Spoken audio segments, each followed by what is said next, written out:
إن الحمد لله نحمده ونستعينه ونستغفره ونعوذ بالله من شرور أنفسنا ومن سيئات أعمالنا من يهده الله فلا مضل له ومن يضلله فلا هادي له أشهد أن لا إله إلا الله وحده لا شريك له وأشهد أن محمدا عبده ورسوله أما بعد فإن أحسن الحديث كتاب الله وخير الهدي هدي محمد صلى الله عليه وسلم وشر الأمور محدثاتها وكل محدثة بدعة وكل بدعة ضلالة وكل ضلالة في النار يا أيها الذين آمنوا اتقوا الله حق تقاته ولا تموتن إلا وأنتم مسلمون يا أيها الذين آمنوا اتقوا الله وقولوا قولا سديدا يصلح لكم أعمالكم ويغفر لكم ذنوبكم ومن يطع الله ورسوله فقد فاز فوزا عظيما أعوذ بالله من الشيطان الرجيم بسم الله الرحمن الرحيم فاذكروني أذكركم واشكروا لي ولا تكفرون وقال الله سبحانه وتعالى في مقام آخر لئن شكرتم لأزيدنكم ولئن كفرتم إن عذابي لشديد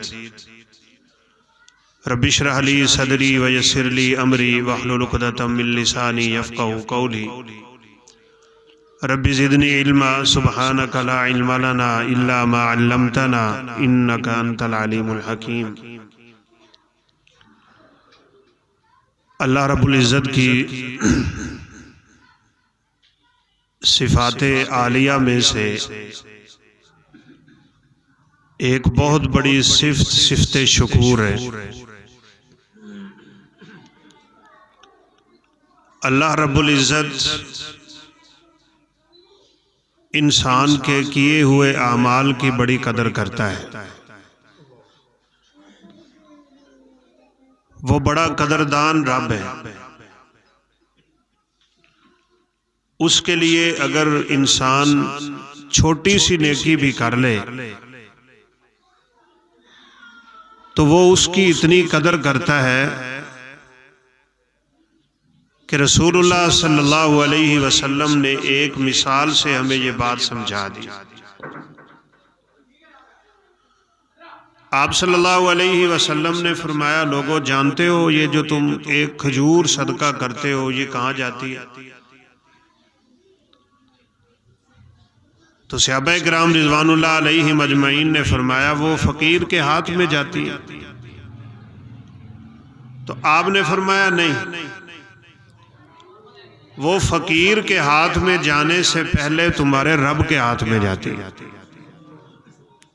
یربی کما یربی احدکم فلوہ، اور جیسے تم جانور کے چھوٹے بچے کو پالتے ہو نا، اسی طرح تمہارا رب تمہاری نیکیوں کو پالتا ہے۔ وہ اس ایک کھجور کو اتنا پالتا ہے، وہ رب ہے، ساری کائنات کو پالنے والا ہے، کہ قیامت کے دن یہ ایک کھجور انسان کے سامنے احد پہاڑ سے بھی زیادہ بڑی ہو جائے۔ وہ قدردان رب ہے، چھوٹے چھوٹے اعمال میں بڑی برکت رکھتا ہے، لیکن اس کے لیے شرط ہے، اور وہ شرط یہ ہے کہ صرف اسی کے لیے کیا جائے، اور اس میں انسان کا کوئی لالچ نہ ہو۔ اگر اللہ نہ کرے اس طرح کی بات ہو تو پھر بڑے بڑے عمل بھی رائے گاں چلے جائیں، اور اگر انسان اللہ کے لیے کرتا ہے، رسول اللہ صلی اللہ علیہ وسلم کی سنت کے مطابق کرتا ہے، تو آپ نے ایک اور بھی واقعہ سنا ہوگا۔ سیدہ عائشہ صدیقہ رضی اللہ تعالیٰ عنہ کہتی ہے کہ دروازے پہ دستک ہوئی تو ایک عورت اپنی 2 یتیم بچیوں کے ساتھ میرے گھر میں داخل ہوئی۔ کسی کو یتیم کہنے کا مطلب یہ ہوتا ہے کہ ابھی وہ بالکل تھوڑی عمر میں. سوال کیا، میرے پاس کچھ بھی نہیں تھا، میں نے گھر میں تلاش کیا تو 3 کھجوریں ملی بس. میں نے وہ تینوں کھجوریں اس عورت کے ہاتھ پہ رکھ دی. اس نے ایک کھجور اپنی اس بیٹی کو دی ہے، دوسری بیٹی کو دے دی، اور تیسری اس نے اپنے ہاتھ میں رکھ لی. حالانکہ اس کے چہرے سے بھی بڑی بھوک نظر آ رہی تھی، لیکن اسے پتا تھا اس کے بعد کیا ہوگا. بچیوں نے جلدی جلدی اپنی کھجور کھا کے ماں کے ہاتھ کی طرف دیکھنا شروع کر. اس اللہ کی بندی نے اس کھجور کو 2 ٹکڑے کیا، ایک اس بچی کو دی، دوسری اس بچی کو دی. تو سیدہ عائشہ رضی اللہ تعالیٰ عنہ فرماتی ہیں میرے دل کو بڑی تکلیف ہوئی، کاش میرے پاس کچھ اور بھی ہوتا دینے کے لیے. کئی دن کی بھوک ان کے چہرے سے نظر آ رہی. جب آپ صلی اللہ علیہ وسلم تشریف لائے تو سیدہ عائشہ رضی اللہ تعالیٰ عنہ نے یہ واقعہ آپ کو سنایا. کہا وہ جو کھجور اس نے 2 ٹکڑے کر کے اپنی بچیوں کو دی تھی نا، وہ میرے لیے بڑا عجیب سا مرحلہ تھا، خود بھی بھوکی تھی. تو نبی کائنات علیہ السلام نے فرمایا عائشہ کیا تجھے اس بات کا علم ہے کہ وہ کھجور جو اس نے 2 ٹکڑے کر کے اپنی بچیوں کو دی تھی، وہ ایک کھجور اس کی جہنم سے آزادی کا ذریعہ بن گئی. آپ صلی اللہ علیہ وسلم کا فرمان ہے نہ من ابتلی من هذه البنات شيئا كن له سترا من النار یوم القیامہ.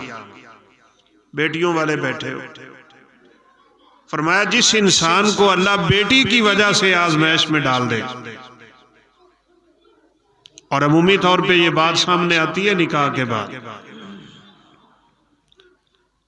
فرمایا وہ اپنی اس بیٹی کے ساتھ اچھا سلوک کرتا رہے تو قیامت کے دن یہ بچیاں اس کے لیے جہنم کے سامنے آڑ بن جائیں، پردہ بن جائیں. چھوٹے چھوٹے عمل ہوں لیکن ان کا اجر بہت زیادہ ہو. کتے کو پانی پلانے والی بات بھی آپ نے سن رکھی. پانی پی کے بندہ کنویں سے باہر نکلا ہے تو گیلی ریت پہ کتا اپنی زبان مار رہا ہے پیاس کی شدت کی وجہ سے. اب اس کے دل میں خیال آیا یہ واپس اترا ہے، پانی بھرنے کے لیے کوئی چیز نہیں ہے، اس نے اپنا موزہ اتار لی، اس کو پانی سے بھرا ہے، اب باہر نہیں آیا جا رہا. اس نے وہ موزہ اپنے منہ میں رکھا، دونوں ہاتھوں سے وہ کنویں سے باہر آیا. اس نے وہ پانی کتے کے سامنے رکھا ہے. صحیح بخاری کی حدیث کے الفاظ ہیں فَشَكَرَ اللَّهُ لَهُ، اللہ نے اس کے اس ایک عمل کی اتنی قدر کی کہ اللہ نے اسے جنتوں کا وارث بنایا. لیکن بات یہاں بھی وہی، وہ کتا اس کا اپنا نہیں تھا، وہ کتا قیمتی نہیں تھا، وہ کتا شکاری نہیں تھا. اس کتے سے اسے کوئی امید نہیں تھی کہ وہ میرا بدلہ ادا کرے. اور سب سے بڑھ کے جو بات ہے وہ یہ کہ اسے وہاں دیکھنے والا کوئی بھی نہیں تھا. اسے پتا تھا یہ عمل میں صرف اپنے رب کے لیے کر رہا ہوں، اس لیے رب تعالیٰ کے لیے کیے ہوئے چھوٹے چھوٹے عمل. آپ صلی اللہ علیہ وسلم نے جنت میں ایک اور آدمی کو بھی دیکھا ہے، اور حدیث مبارکہ کے الفاظ ہیں رأیت رجلا فی الجنت یتقلب، خوشی خوشی سے اچھلتا پھرتا ہے وہ جنت میں، اٹکیلیاں کرتا ہے. تو آپ صلی اللہ علیہ وسلم نے سوچا کہ اس کے اعمال بہت زیادہ ہوں گے کہ جس کی بنیاد پہ یہ جنت میں اتنا خوش. تو جب آپ صلی اللہ علیہ وسلم نے پوچھا کہ کس بڑے عمل کی وجہ سے یہ جنت میں آیا ہے، تو آپ صلی اللہ علیہ وسلم کو بتلایا یہ گیا تھا بشجرۃ قطعها عن الطریق کانت تؤذی الناس، کوئی درخت تھا کسی رستے میں، بعض نے ٹہنی بھی لکھی، بعض نے درخت لکھا، وہ جھکی ہوئی ٹہنی گزرنے والے لوگوں کو تکلیف دیتی تھی، اس نے اس کو کاٹا ہے، اللہ نے اس کے بدلے اسے اپنی جنت کا مہمان بنا دیا۔ دعا کریں کہ اللہ رب العزت ہمیں بھی زیادہ سے زیادہ نیک اعمال کرنے کی توفیق، تھوڑے ہی کیوں نہ ہوں اس کے لیے، خالص اس کے لیے۔ تو یہ رب تعالیٰ کا وعدہ ہے، من عمل صالحا من ذکر او انثی وہو مؤمن فلنحیینہ حیاتا طیبہ۔ آج کل پریشانی کا دور ہے، لوگ بہت پریشانی میں مبتلا رہتے، کیسے ختم ہو سکتی ہے؟ اللہ تعالیٰ نے وعدہ کیا ہے، بتایا ہے، کوئی مرد ہے، کوئی عورت ہے، کوئی غریب ہے، امیر ہے، چھوٹا ہے، بڑا ہے، جو بھی ہے، من موصولہ ہے، اور من کا مطلب ہوتا ہے جو بھی نیک عمل کرے، اللہ کے لیے کرے، تو اللہ تعالیٰ فرماتے ہیں فَلَنُحْيِيَنَّهُ حَيَاةً طَيِّبَةً، ہم اس کی زندگی کو بڑا خوبصورت بنا دیں، پاکیزہ زندگی۔ اس لیے اللہ تعالیٰ کے وعدوں پہ ہمیں یقین ہونا چاہیے، صادق الوعد، وَمَنْ أَصْدَقُ مِنَ اللَّهِ حَدِيثًا وَمَنْ أَصْدَقُ مِنَ اللَّهِ قِيلًا، رب سے سچی بات کسی کی نہیں۔ آپ ایک واقعے سے بھی اندازہ اور لگا دیں اللہ تعالیٰ اپنے وعدوں کو کیسے پورا کرتا ہے۔ سیدنا موسیٰ علیہ السلام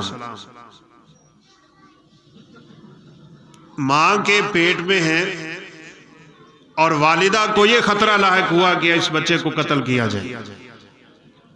مفسرین نے بڑے عجیب عجیب نکتے لکھے ہیں۔ ویسے 1 سال بچے قتل کر رہا ہے، 1 سال بچے چھوڑ رہا ہے۔ پہلے تو حکم دیا کہ تمام بچوں کو قتل کر، اب بچے قتل ہونے لگ گئے، اور اس کے ہاں جو لوگ کام کرتے تھے وہ بوڑھے ہونے لگ گئے، بنی اسرائیل کے لوگ۔ تو پھر کسی نے کہا اگر اسی طرح بچے قتل کرتے رہو گے تو ہمارے کام کاج کون کریں گے؟ ہوا کیا ہے، ایک خواب دیکھا ہے کہ ایک بچہ میری سلطنت کے لیے خطرہ بن رہا ہے۔ اس ظالم نے بچوں کو قتل کروانا شروع کیا۔ پھر کسی نے مشورہ دیا کہ 1 سال بچے قتل کیے جائیں، 1 سال بچے چھوڑے جائیں، تاکہ وہ بچے ہمارے کام کاج تو کر سکیں۔ اللہ اکبر۔ کہتے ہیں، لکھا ہے، بعض نے اشارہ کیا ہے کہ ہارون علیہ السلام اس سال پیدا ہوئے تھے جس سال بچے چھوڑے جا رہے ہیں، اس لیے اللہ تعالیٰ نے ان کو بچا لیا۔ اور موسیٰ علیہ السلام اس سال پیدا ہوئے جس سال بچے قتل کیے جا رہے ہیں۔ اب اللہ تعالیٰ نے موسیٰ علیہ السلام کی والدہ کے دل میں ایک بات ڈالی، وعدہ بھی نہیں کیا، اس کو القاء الہام کہتے ہیں، اللہ کے نیک بندوں کو ہوتا ہے کہ یہ تیرا بچہ ہے، اب تجھے فکر لگی ہوئی ہے، یہ پیدا ہوگا تو پھر انہی سے قتل کر دیں گے، تو میری ایک بات سن، 2 کام تو نے بالکل نہیں کرنے، 2 کام تو نے کرنے ہیں، اور 2 ہی میں تیرے ساتھ وعدے کر رہا ہوں۔ وہ اپنے وعدوں کا کتنا سچا رب ہے۔ فرمایا کہ اس بچے کو تو دودھ پلا، فَإِذَا خِفْتِ عَلَيْهِ فَأَلْقِيهِ فِي الْيَمِّ، پہلا کام تیرا یہ ہے کہ اسے دودھ پلا، اور دوسرا کام تو نے یہ کرنا ہے جب تجھے خطرہ لاحق ہو اس بچے کو تو نے صندوق میں بند کر کے سمندر میں پھینک دینا۔ کسی ماں کا دل تو نہیں کرے، لیکن کیا کرتی؟ فرمایا یہ 2 کام تو نے کرنے ہیں، اور 2 نہیں کرنے۔ وَلَا تَخَافِي وَلَا تَحْزَنِي، خوف نہیں کھانا، غم نہیں کھانا۔ یہ دونوں معنی جو ہیں، ایک گزری ہوئی چیز پہ ہوتا ہے، ایک آنے والی چیز پہ ہوتا ہے۔ غم عمومی طور پہ گزری ہوئی چیز پہ ہوتا ہے، اور خوف آنے والی چیز پہ ہوتا ہے۔ بچہ تو سمندر میں پھینک دے گی، بڑا کٹھن مرحلہ ہوگا تیرے لیے، لیکن تو نے غم نہیں کھانا کہ اس کے ساتھ کیا ہو. وَلَا تَخَافِي، اور نہ تجھے یہ خوف ہونا چاہیے کہ اب اس بچے کے ساتھ کیا ہوگا، اس کو کون بچائے گا اور کون سنبھالے گا. دو میرے وعدے، اِنَّا رَادُّوهُ إِلَيْكِ، یہ بچہ واپس تیری طرف آئے گا. وَجَاعِلُوهُ مِنَ الْمُرْسَلِينَ، اور دوسرا میرا وعدہ یہ ہے کہ میں تو اسے نبی بناؤں، یہ رسول بنے گا. جس بچے کے بچنے کی امیدیں تو ختم کر بیٹھے گی، اللہ احکم الحاکمین نے اس بچے کو رسول بنانے کا وعدہ کر رکھا ہے. بس یہی ہوا، بچہ پیدا ہوا، ماں نے صندوق میں بند کیا، سمندر کی موجوں کے حوالے کر. وقالت لأختہ قصی، بیٹی کو کہا کہ بیٹا آپ دریا کے کنارے کنارے چلو، آنکھ بچا کے دیکھنا اس صندوق کو کیا بنتا ہے اس کا. آخر ماں ہے. فاصبح فؤاد ام موسیٰ فارغا، دل یوں تھا جیسے نکل جائے گا اس کے بدن سے. اور اللہ کہتے ہیں اگر میں اس کے دل کو مضبوط نہ کرتا تو شاید بتا ہی دیتی کہ میں نے اپنا بیٹا سمندر میں پھینکا ہے. بچہ گم ہو جائے والدین سے برداشت نہیں ہوتا، مر جائے تو برداشت ہو جاتا. چلے میرے سامنے پکڑ کے قتل کر دیں گے، بات ختم ہو جائے گی، لیکن سمندر میں کیا بنے گا اس کا، یہ دل میں کھٹکا ساری زندگی رہے گا، کیا بنا کیا نہیں بنا. تو اللہ کہتے ہیں میں نے اس کے دل کو مضبوط کر دیا، ایسا نہ کر. اب واقعہ مشہور ہے، اصل بات جو میں آپ سے کرنا چاہتا ہوں، فرعون کی بیوی آسیہ نکلی ہوئی ہے، ایک صندوق وہ اس دریا میں اس سمندر میں آ رہا ہے. فرعون کے لشکر نے وہ پکڑا، جب اس کو کھولا تو دیکھ کے حیران رہ گئے. انتہائی خوبصورت بچہ اس صندوق کے اندر. کچھ بنی اسرائیلی روایات بھی لوگ ذکر کرتے ہیں، اور آپ صلی اللہ علیہ وسلم نے فرمایا لا تصدقوه ولا تکذبوه حدثوا ولا حرج. بیان کرنے میں کوئی مسئلہ نہیں ہے، لیکن ان کو سچا جھوٹا کہنے میں توقف کیا گیا. کہتے ہیں کہ جب صندوق کھلا ہے تو موسیٰ علیہ السلام کا انگوٹھا منہ میں تھا اور اس سے اللہ دودھ کا انتظام کر رہے تھے. رب تعالی رازق ہے، اس کا وعدہ ہے، وہ رزاق ہے. وما من دابۃ الا علی اللہ رزقها، اس کے وعدوں پہ یقین کر لو، خدا کی قسم کامیاب ہو جاؤ. وہ جانوروں کو رزق دیتا ہے، وہ چوپاؤں کو رزق دیتا ہے، وہ سمندر کی تہوں میں رزق دیتا ہے. اسی پیسے کی خاطر آج لوگ اپنا ایمان بیچ رہے ہیں، لیکن انہیں اللہ کے اس وعدے پہ یقین نہیں آ رہا کہ رزق کا انتظام تو رب تعالیٰ نے کرنا. وہ تو ماں کے پیٹ میں 120 دن جب ہوئے تھے تو اللہ تعالیٰ نے فرشتہ بھیج کے لکھ دیا تھا اس نے کیا کھانا ہے اس دنیا میں. سارا رزق رب تعالیٰ نے لکھا ہوا ہے. جب تک اس رزق کا ایک ذرہ بھی باقی رہے گا انسان کو موت نہیں آئے، وہ تو لکھا ہوا. حلال طریقے سے کمانے کے ذرائع اختیار کرنے چاہیے. وہ دینے پہ آئے وہاں سے دیتا ہے جہاں انسان کو گمان نہیں، وہ روکنے پہ آئے تو منٹوں میں اجاڑ کے رکھ دیتا ہے. سورہ نون میں ہے وہ واقعہ. تو اللہ تعالیٰ موسیٰ علیہ السلام کے انگوٹھے سے دودھ کا بندوبست کر رہا ہے. اب جب فرعونیوں نے پکڑ لیا اور پکڑ کے دربار میں لے گئے ہیں تو بیوی نے کہا لا تقتلوہ، اس کو ہم قتل نہیں کریں، اس کو اپنا بیٹا بنا لیں. رب العالیٰ کا دعویٰ ہونے والا اور دعویٰ کرنے والا اولاد سے محروم. اولادیں کون دیتا ہے؟ اللہ تعالیٰ. اسی نے سب کچھ دینا ہے.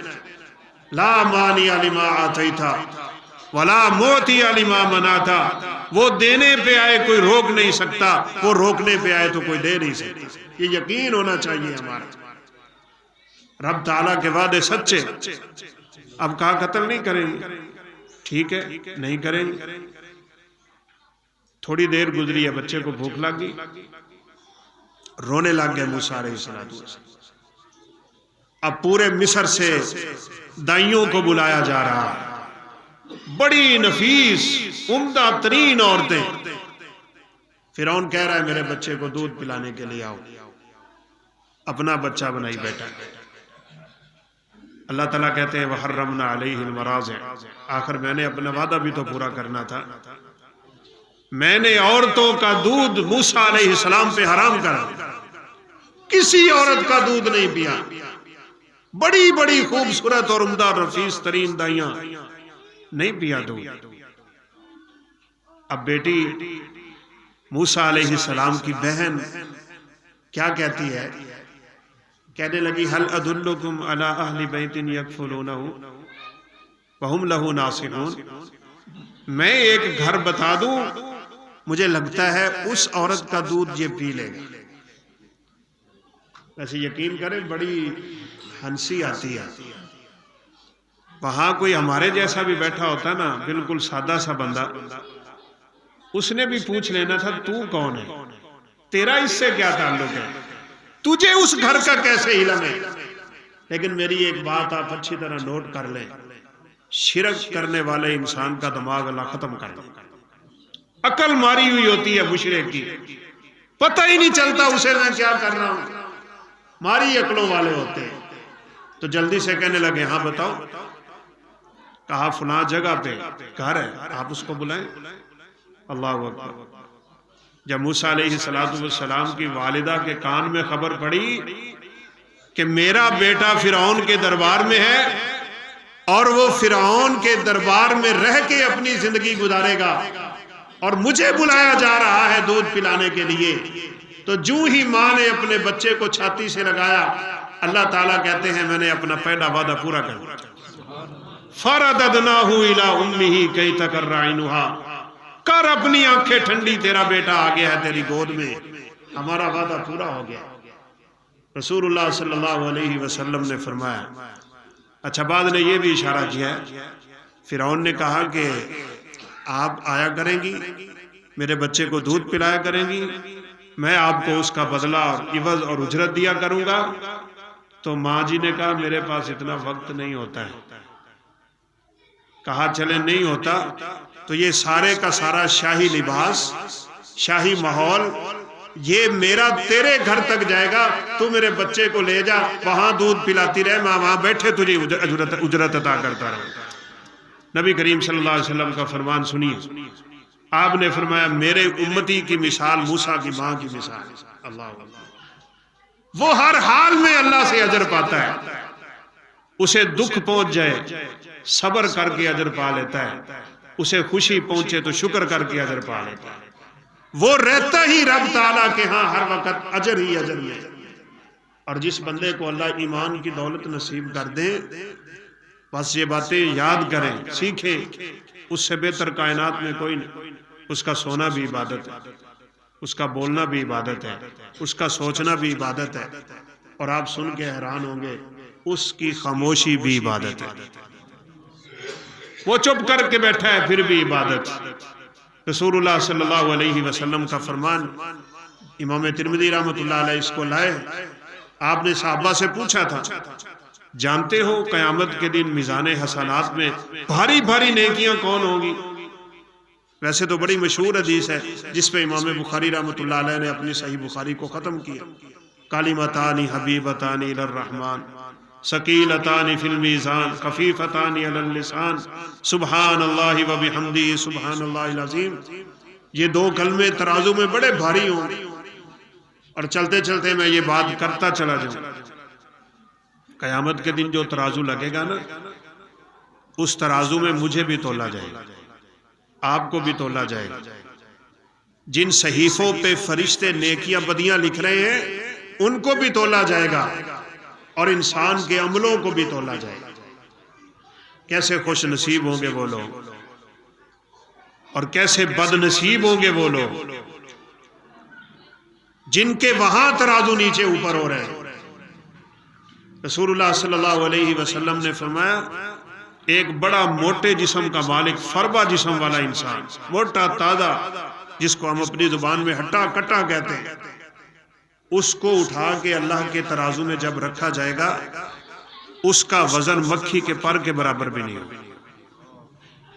بد عمل انسان، اس کا جسم تو حقیقت میں قبر کے کیڑوں کی غذا ہوتا ہے، اللہ کی ناشکری کرنے والا اور رب کی نافرمانی کرنے والا، کوئی وزن نہیں ہے اس کا۔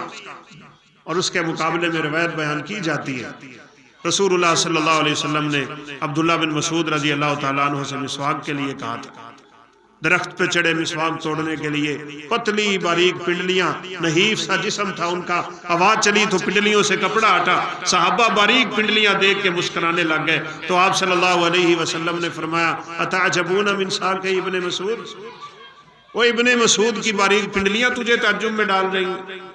واللہ انہما لاسقل فی المیزان من جبل احد، اللہ کی قسم یہ ترازو میں جب آئیں گی تو احد پہاڑ سے زیادہ وزنی ہو، وہاں نیکیوں کا وزن ہو، وہاں ترازو لگیں گے، اعمال تولے جائیں گے، انسان تولے جائیں گے۔ اللہ تعالی ہمیں وہ اعمال کرنے کی توفیق دے جن سے ہماری نیکیوں کا پلڑا بھاری ہو جائے۔ تو آپ صلی اللہ علیہ وسلم نے فرمایا جانتے ہو نیکیوں کا پلڑا کس چیز سے بھاری ہو؟ صحابہ کرام کو جواب آتا بھی ہوتا تھا نا، تو آگے سے کہتے تھے اللہ ورسولہ اعلم، اللہ اور اللہ کے رسول زیادہ جانتے ہیں، تاکہ آپ بتائیں گے ہمارے علم میں مزید اضافہ ہو جائے۔ آپ صلی اللہ علیہ وسلم نے دو چیزیں بتائی، حسن الخلق وطول السمت، اچھے اخلاق کا مالک انسان، اس کا یہ اخلاق قیامت کے دن ترازو میں بہت ہی وزنی ہو۔ اور طول سمت کیا؟ لمبی خاموشی، مومن کی خاموشی بھی عبادت ہے۔ اس خاموشی کو اللہ قیامت کے دن وزن دیں گے، جسم دیں گے، اور اس کو اٹھا کے جب نامہ اعمال میں رکھا جائے گا انسان کے نیکیوں والا پلڑا بھاری ہو جائے گا۔ اس لیے مومن تو وہ ہوتا ہے سویا ہے تو اجر پا رہا ہے، جاگتا ہے تو اجر پاتا ہے، وہ بولتا ہے تو اجر پاتا ہے، خاموش ہے تو اجر پا رہا ہے۔ اس کی ساری زندگی رب تعالیٰ کے حکم کے مطابق ہوتی ہے، اور وہ لوگ ہیں جن کے بارے میں خود اللہ تعالیٰ نے نبی کائنات علیہ السلام کی زبان سے یہ بات ہمیں پہنچا دی، میں ان کا ہاتھ ہوتا ہوں جس سے وہ پکڑتے ہیں، میں ان کا کان ہوتا ہوں جس سے وہ سنتے ہیں، میں ان کی زبان ہوتا ہوں جس سے وہ بولتے ہیں، میں ان کا پاؤں ہوتا ہوں جس سے وہ چلتے ہیں۔ اتنے اللہ والے لوگ ہوتے کون؟ نمازوں کی پابندی کرنے والے، یہ بھی رب تعالیٰ کے وعدے ہیں۔ فَاذْكُرُونِي أَذْكُرْكُمْ، وہ مجھے یاد کیا کرو میں تمہیں یاد کروں گا۔ سب سے بڑا ذکر رب تعالیٰ کا نماز ہے، نماز۔ وَأَقِمِ الصَّلَاةَ لِذِكْرِي، اللہ کہتے ہیں میرے ذکر کے لیے نماز قائم کیا کرو۔ جب بندہ نماز میں کھڑا ہو کے سورہ فاتحہ پڑھتا ہے نا، آپ نے علماء سے سن رکھا ہوگا، انسان ایک آیت پڑھتا ہے، اللہ احکم الحاکمین اس آیت کا خود جواب دیتے ہیں۔ الحمدللہ رب العالمین، اللہ کہتے ہیں حمدنی عبدی، او لوگوں دیکھو، او میرے فرشتوں دیکھو، میرا بندہ میری تعریفیں کر رہا ہے۔ نیک اعمال پہ رب تعالیٰ، وہ ایک حدیث تو کیا آتی ہے، اللہ تعالیٰ پھر سے حرمین شریفین کی رونق کے آباد فرمائے، ہم سب کو وہاں کی زیارتیں نصیب فرمائے۔ آدم علیہ السلام کو اللہ بنانے لگے تو فرشتوں نے کیا تکرار کہ یا اللہ کس کو بنانے لگے؟ فسادی انسان۔ پہلے یہاں پہ جن آباد تھے نا، تو جنوں کی حرکتیں اور عادتیں فرشتے دیکھ چکے تھے۔ اللہ تو ایک ایسا انسان بنانے لگا ہے جو زمین میں جا کے فساد کرے، قتل کرے گا، جا کے خون بہائے گا، دنگا اور فساد کرے گا۔ تو اللہ تعالیٰ نے فرمایا انی اعلم ما لا تعلمون، جو کچھ میں جانتا ہوں تم نہیں جانتے۔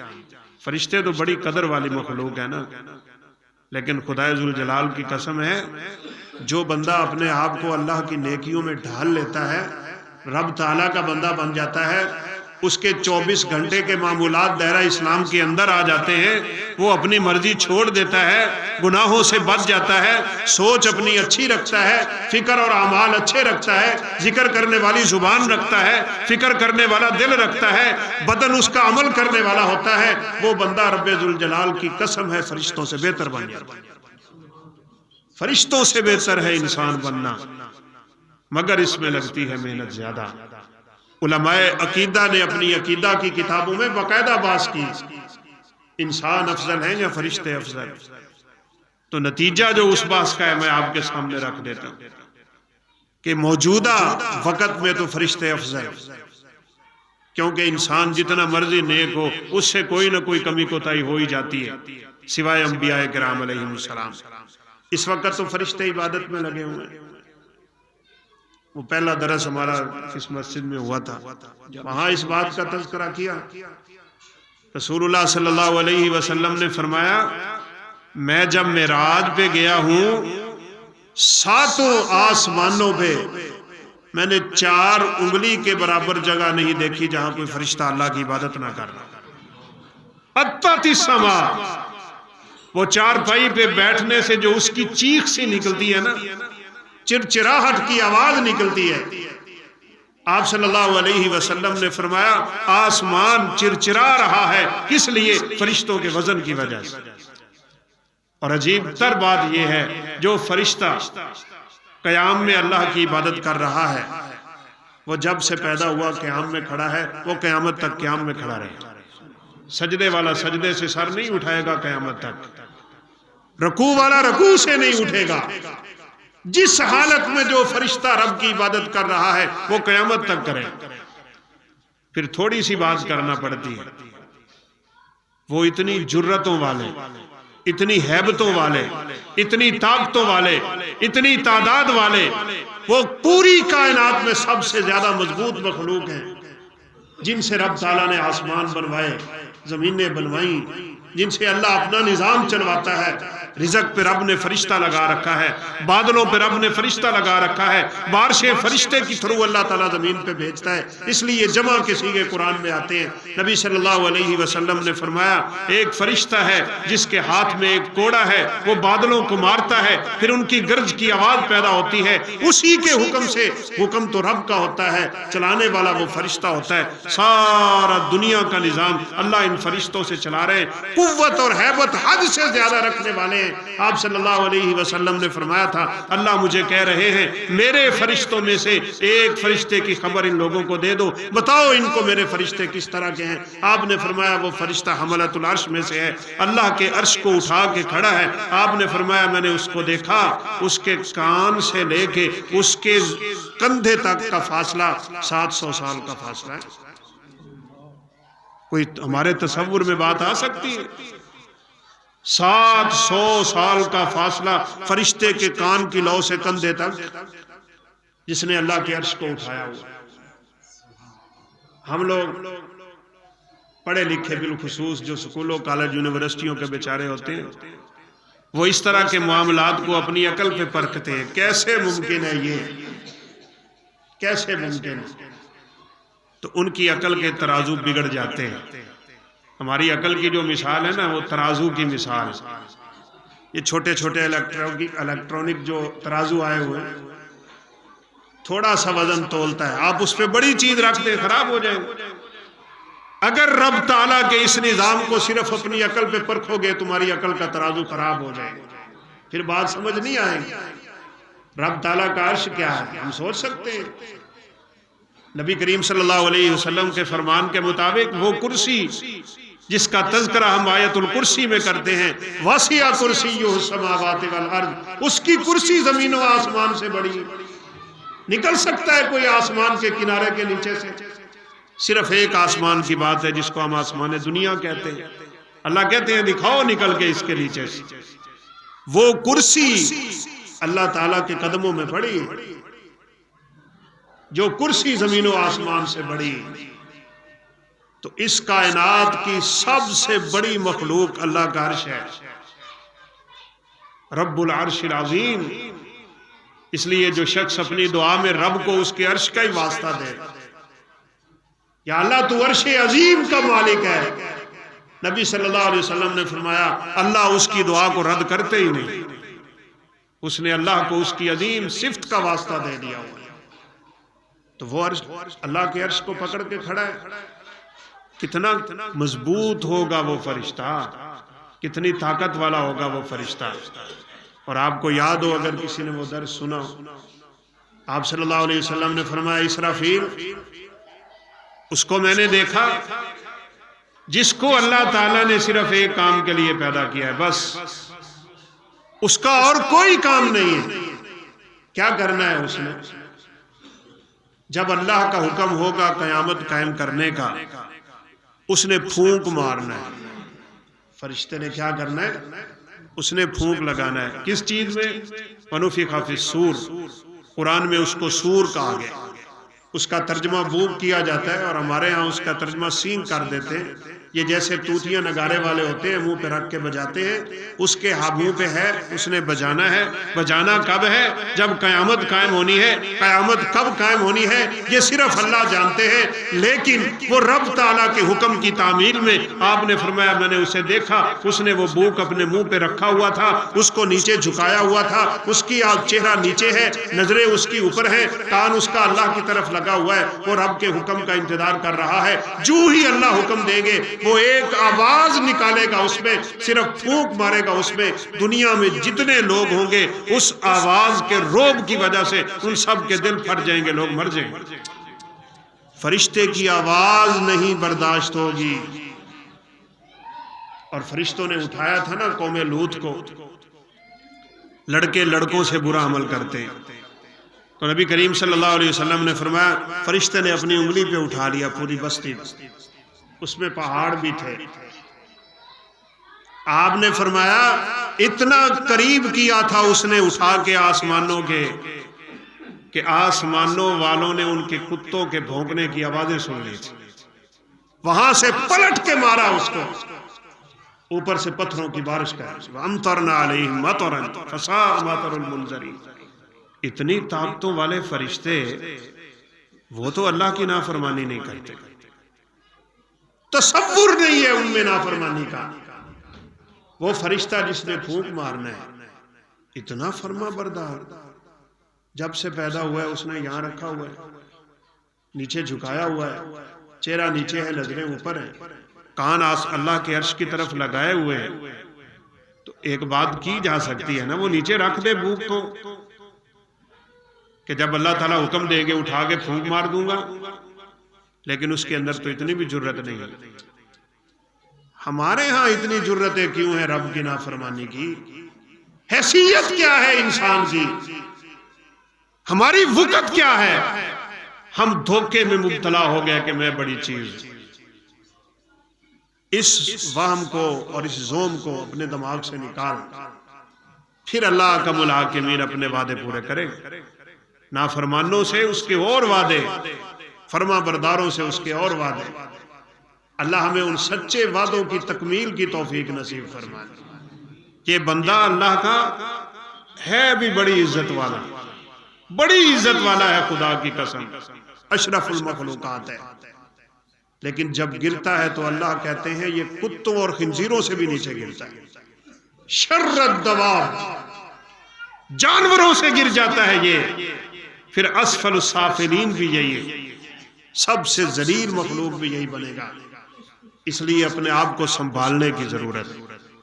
اللہ تعالیٰ اپنے بندوں سے جو اس کے کہنے پہ چلنے والے ہوتے ہیں، نیکیوں پہ زندگی گزارنے والے ہوتے ہیں، ان کے بارے میں تو کیا حدیث ہے جو بات میں اشارتاً کر رہا تھا۔ آپ صلی اللہ علیہ وسلم نے فرمایا عرفات کا جب دن ہوتا ہے نا، 9 ذوالحجہ، لوگ میدان عرفات میں کھڑے ہوتے ہیں۔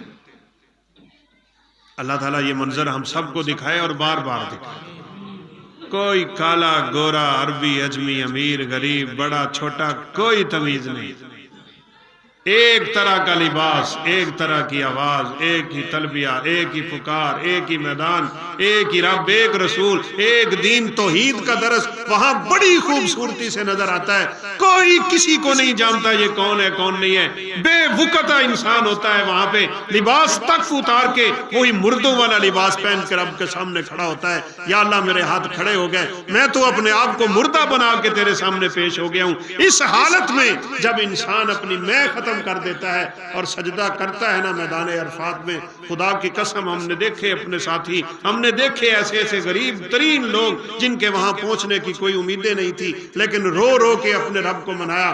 اللہ نے ان کے لیے اسباب تو پیدا کیے ہی کیے، وہاں ہم دیکھا کرتے تھے وہ لوگ میدان عرفات میں اتنا روتے تھے کہ ان کے سجدے والی جگہ گیلی ہو جایا کرتی۔ پھر کیا ہوتا ہے؟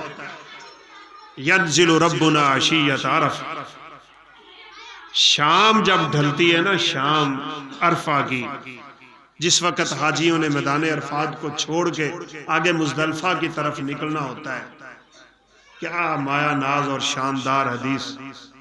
نبی صلی اللہ علیہ وسلم نے فرمایا اللہ احکم الحاکمین خود تشریف لے آتے ہیں. ینزل ربنا عشیۃ عرفہ کی شام رب تعالیٰ کا نزول ہو جاتا ہے.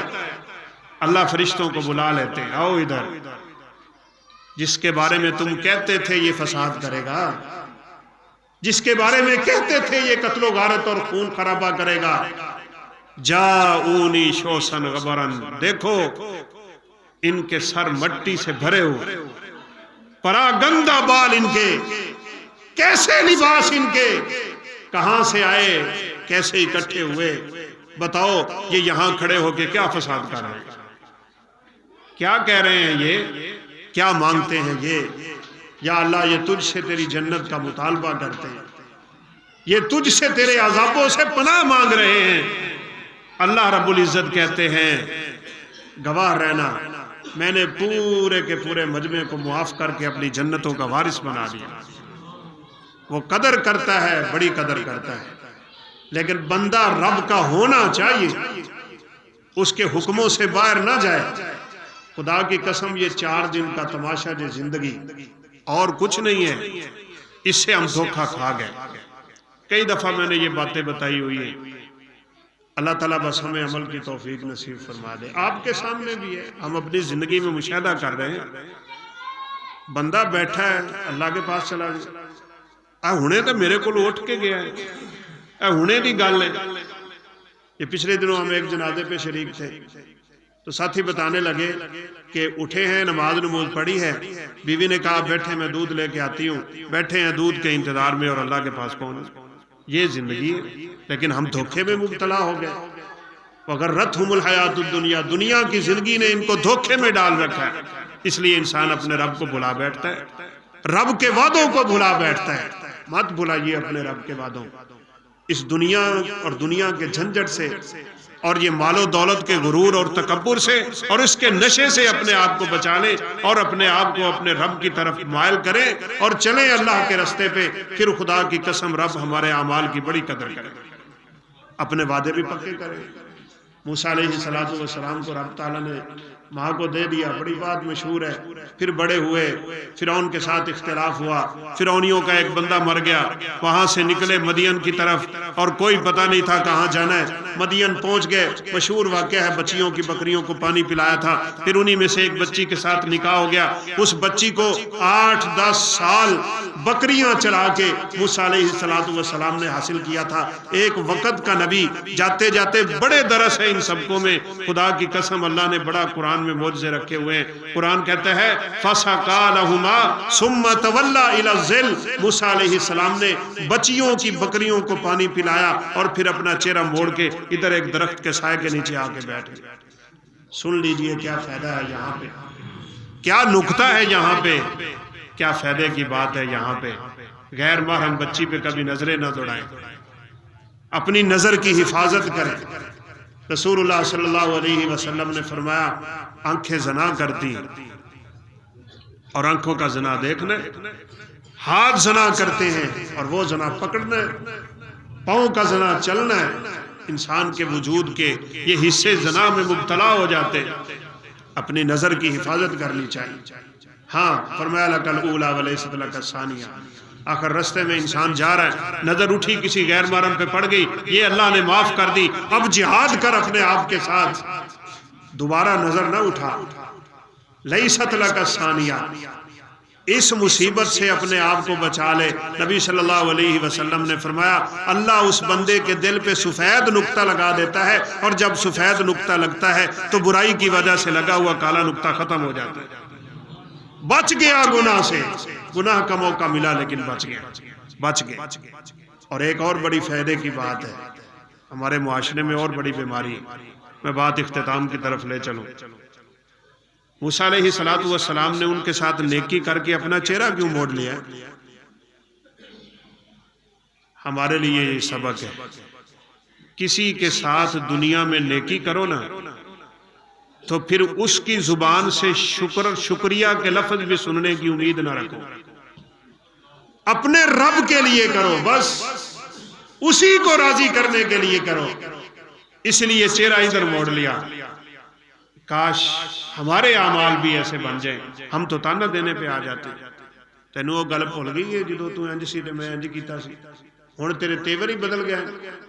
اللہ کہتے ہیں لا تبطلوا صدقاتکم بالمن والاذى، یہ تکلیف دے جملے نہ بولا کرو، ان سے بچاؤ اپنے آپ کو۔ بہرحال بتانا یہ چاہتا ہوں، موسیٰ علیہ السلام اپنی بیوی کو لے کے 8-10 سال بکریاں چرائی تھی اس بیٹی کے حق مار کے لیے جو اس کے باپ نے رکھا ہوا تھا۔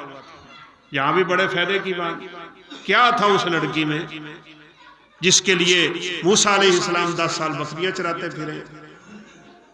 قرآن کہتا ہے فَجَاءَتْهُ إِحْدَاهُمَا تَمْشِي عَلَى اسْتِحْيَاءٍ، وہ جب آئی تھی نا تو اتنے حیا کے ساتھ آئی تھی، اتنے وقار کے ساتھ آئی تھی، اتنی باپردہ ہو کے آئی تھی کہ اس کے حیا کو دیکھ کے موسیٰ علیہ السلام نے اس سے نکاح کرنے کے لیے ان کی 10 سال بکریاں چرائیں۔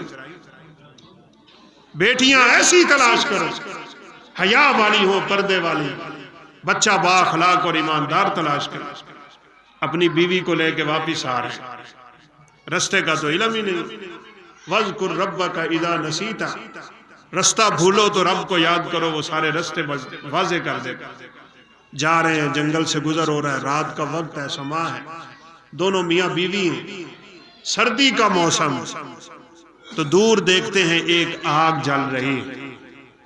گھر والوں کو کہنے لگے آپ یہاں بیٹھے، میں جاتا ہوں وہاں سے انگارہ لے کے آتا ہوں، کوئی آگ لے آتا ہوں، ہم سینک بھی لیں گے، اور کوئی بیٹھا ہوگا تو اس سے رستہ پوچھ لیں گے، وہ بتا دے گا ہم نے کس طرف نکلنا ہے۔ اللہ اکبر۔ آپ کو یاد آ رہا ہے 2 وعدے رب کے؟ موسیٰ کو ماں کے واپس دودھ بھی پلاؤں گا، تیری گود میں رکھوں گا، اور دوسرا یہ کہ میں نے اس کو نبی بنانا ہے۔ اب موسیٰ علیہ السلام آگ لینے کے لیے یہاں گئے تو دیکھ کے حیران ہو گئے، وہاں ایک درخت ہے، اس درخت سے نور کی شعاعیں نکل رہی ہے۔ گھبرائے موسیٰ علیہ السلام، اللہ تعالیٰ نے آسمان سے آواز دے دی، موسیٰ گھبرانے کی کوئی ضرورت نہیں ہے، اخلا نعلیک انک بالوادی المقدس طویٰ انا ربک، موسیٰ میں تیرا رب ہوں، یہ درخت تیری نبوت کی علامت ہے، اپنے جوتے اتار، میں تیرے سر پہ نبوت کا تاج رکھنے لگا۔ یہ میرا وعدہ تھا تیری ماں کے ساتھ، اس سے سچا وعدہ کسی کا نہیں ہے بھائی۔ نبوت لے کے آئے تھے موسیٰ علیہ السلام، ہمارے رب کے ہمارے ساتھ وعدے، وعد اللہ الذین آمنوا وعملوا الصالحات، نیک عمل کرو میں تمہیں اپنی جنتوں کا وارث بنا، لَيَسْتَخْلِفَنَّهُمْ فِي الْأَرْضِ، میں زمین میں بھی تمہیں بڑا اچھا ٹھکانہ دوں گا۔ نیکیاں کرنے والوں کے گھروں میں برکتیں بڑی ہوتی، راحتیں بڑی ہوتی، سکون بڑا ہوتا ہے۔ تو فرمایا فَاذْكُرُونِي أَذْكُرْكُمْ، میرا ذکر کرو، مجھے یاد کرو، نماز میں یاد کرو، تلاوت میں یاد کرو، ذکر و اذکار میں یاد کرو۔ ایک ایسی بات ہے، میں بات کر رہا ہوں، آپ سن رہے ہیں، آپ کی زبان سے اللہ کا نام نکل آتا ہے۔ اللہ اکم الحاکمین فرماتے ہیں تم مجھے اکیلے یاد کرتے ہو، میں تمہیں اکیلا یاد کرتا ہوں، تم لوگوں میں یاد کرتے ہو، میں تمہیں تم سے بہتر ایک مجمع میں یاد کرتا ہوں جن کو اللہ کے فرشتے کہا جاتا ہے۔ اللہ تعالیٰ کی زبان سے ہمارا نام نکلے، اس سے بڑی خوش نصیبی ہے جی کوئی؟ نبی صلی اللہ علیہ وسلم نے ابی بن کعب رضی اللہ تعالیٰ عنہ کو کہا نا، ابی مجھے اللہ کہہ رہے ہیں کہ ابی کو قرآن سنائیں آپ، تو وہ فرمانے لگے آپ صاحب قرآن، آپ پہ قرآن نازل ہوتا ہے، ہم آپ سے سنتے ہیں، ہم تو آپ کے شاگرد ہیں، تو آپ مجھے اللہ کہتے ہیں ابی بن کعب کو قرآن سناؤ؟ فرمایا ہاں۔ تو اگلا سوال بڑے ششدر انداز میں کیا تھا ابی بن کعب رضی اللہ عنہ، اللہ سمانی، اللہ نے میرا نام بھی لیا ہے؟ فرمایا ہاں ابی، اللہ نے تیرا نام لے کے کہا۔ آنکھوں سے آنسو گرنے لگ گئے۔ اور سیدہ عائشہ صدیقہ رضی اللہ تعالیٰ عنہ جب اپنے حجرے میں بیٹھی، جبریل امین وحی لے کے آئے ہیں، تو آتے ہی کہا اللہ کے حبیب رب تعالی عائشہ کو سلام کہہ رہے ہیں۔ اللہ اپنے بندوں کو یاد کرتا ہے اور بہتر مجمع میں یاد کرتا ہے۔ رب سے محبت کرو گے وہ محبت کرے گا، اسے یاد کرو گے وہ یاد کرے گا، اس سے تعلق جوڑو گے وہ تعلق جوڑے گا۔ ایک بلشت آتے ہو، اللہ کہتے ہیں میں ایک ہاتھ آتا ہوں، تم چل کے آتے ہو، میں دوڑ کے آتا ہوں۔ ہمارے جانے میں دیر ہے، رب تعالیٰ کے ماننے اور منانے میں کوئی دیر نہیں۔ ہمارے اندر کمزوریاں ہیں، ان کو ختم ہونا چاہیے۔ اللہ تعالیٰ کا یہ سچا وعدہ، تم شکر کرو میں تمہیں اور زیادہ دوں گا، ناشکری کرو گے میں اپنی نعمتیں چھین لیتا ہوں۔ یہ رب تعالیٰ کے چھوٹے چھوٹے وعدے ہیں اور بڑے سچے اور پکے وعدے ہیں۔ اللہ رب العزت سے دعا ہے کہ وہ ہمیں ان وعدوں پہ چلنے کی توفیق نصیب فرمائے، ان کی تکمیل میں اپنی زندگی لگانے کی توفیق دے، زیادہ سے زیادہ نیک اعمال کرنے کی توفیق دے، گناہوں کی زندگی سے اللہ ہم سب کو محفوظ رکھے۔ جس طرح ہم یہاں پہ جمع ہیں، اللہ رب العزت ہمیں اپنی جنت میں اسی طرح جمع فرما دے۔